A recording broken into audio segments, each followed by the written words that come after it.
Ang magandang gamitin mga boss, corded o cordless. Dalawa kasi yung mixer ko mga boss. Ito yung corded na Osito. Mura lang to mga boss. Nas mga $80 lang to. Yan ang pinakamura na mixer dito. Yan namang makita na cordless. Yan naman yung mahal. Mahal yan mga boss, pero maganda gamit yan. Gusto ko talagang gamit yan. Alam mo kung bakit? Hindi na kasi magamit-gamit ng wire dyan mga boss. Simpleng gamitin sa nabawasan yung pagkicarry mo ng wire dyan, mga extension lead.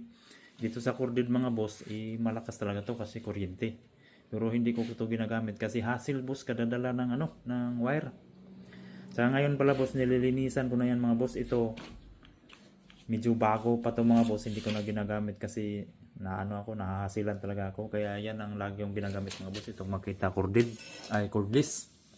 Nilinisan ko mga boss kasi yung sasakyan namin, si BB, nakabook yan pa service bukas kasi mayroon akong naramdaman dyan mga boss, yung brake pad niya pag ipipreno mo maingay, parang pudpud na yata yung brake pad, kaya hindi ko na ginamit yung boss. Ipa-service ko na bukas, kaya dito wala akong magawa mga boss. Dito ako sa garage, yung nilinisan ko yung mga gamit ko. Kasi ito boss, bala kong iuwi sa Pilipinas kasi pag nagtiling-tiling ako doon, pag meron akong i-repair doon sa mga bahay namin, gusto kong magamit. Pero medyo luma na to mga boss, pero condition ba yung makina niyan? Hindi, pabayaan lang yan, hindi ko na magamit. Kaya lilinis ko mga boss, plano kong iuwi yan, pero maganda mag-uwi sana ng brand new.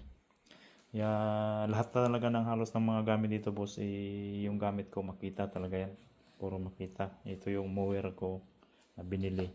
Meron din yung pangdugtong mga boss na pwede din panglagari ng ng kahoy.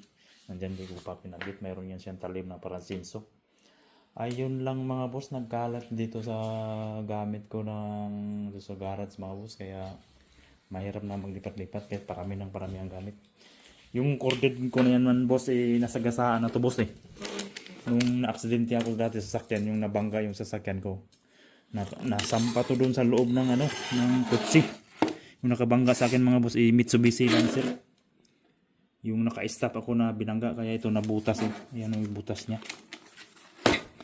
Ito yung butas niya mga boss, yan nabutas yung pinaka-cover niya. Buti na lang kamo hindi na apektuhan yung boss, yung engine niya. Yung pinaka motor niya sa loob. Kaya wala nga lang linis-linis mga boss, pero grabe pa rin, matibay pa rin talaga. Pag di ka marunong maghalo dyan mga boss, hirap ang motor na yan. Pero kung marunong ka dumiskarte sa halo niyan, yung paghalo kasi niyan boss, yung kagaya nitong mga cordless, maghalo ka lang ng malabnaw muna ng kalating balde, saka mo dagdagan ng